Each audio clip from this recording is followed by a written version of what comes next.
الله لا إله إلا هو الحي القيوم لا تأخذه سنة ولا نوم له ما في السماوات وما في الأرض من ذا الذي يشفع عنده إلا بإذنه يعلم ما بين أيديهم وما خلفهم ولا يحيطون بشيء من علمه إلا بما شاء وسع كرسيه السماوات والأرض ولا يؤوده حفظهما وهو العلي భావం العظيم. అల్లాహ్ ఆయన తప్ప నిజమైన ఆరాధ్యుడు మరొకడు లేడు.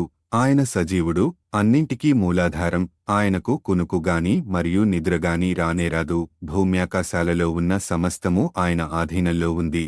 ఆయన అనుమతి లేకుండా ఆయన సమక్షంలో సిఫారసు చేయగలవాడెవడు?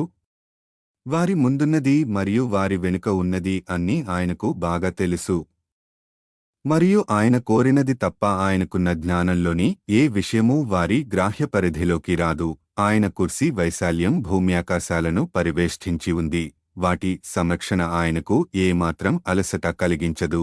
మరియు ఆయన సర్వోన్నతుడు మరియు ఎంతో గొప్పవాడు. ప్రయోజనాలు 1. దీనిని ఆయతుల్ కుర్సీ అంటారు.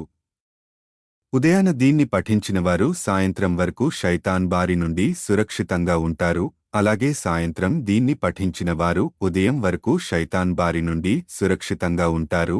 హాకిం 1/562 హదీసు నంబర్ 2064 షేక్ హల్బానీ ససహీహా 316-2లో ప్రస్తావించారు. 2. వాస్తవిక విశ్వాస సూచిక. ఈ ఆయత్ చదవడం మనం అల్లాహ్ మీద గాఢ విశ్వాసం కలిగి ఉన్నామని సూచిస్తుంది. 3. ఒక వ్యక్తి మరణించే ముందు ఇది చదివితే అల్లాహ్ అతనిని రక్షిస్తాడు. తబరానీ 4.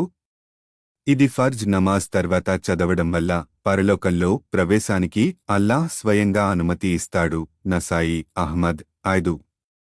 ఇవను ఇల్లు, వాహనం, వ్యాపార ప్రదేశంలో చదవడం వల్ల ఆ ప్రదేశంపై శైతాన్ ప్రభావం ఉండదు.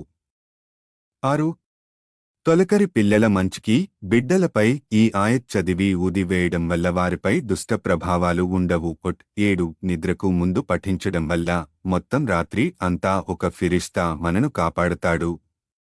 బుఖారీ 2311. 8. జిన్ మరియు కబురు యొక్క శిక్షల నుండి రక్షణ. ఇది చదివే వారిని అల్లాహ్ అదృశ్య మరియు భయంకరమైన ఆత్మల నుంచి కాపాడుతాడు.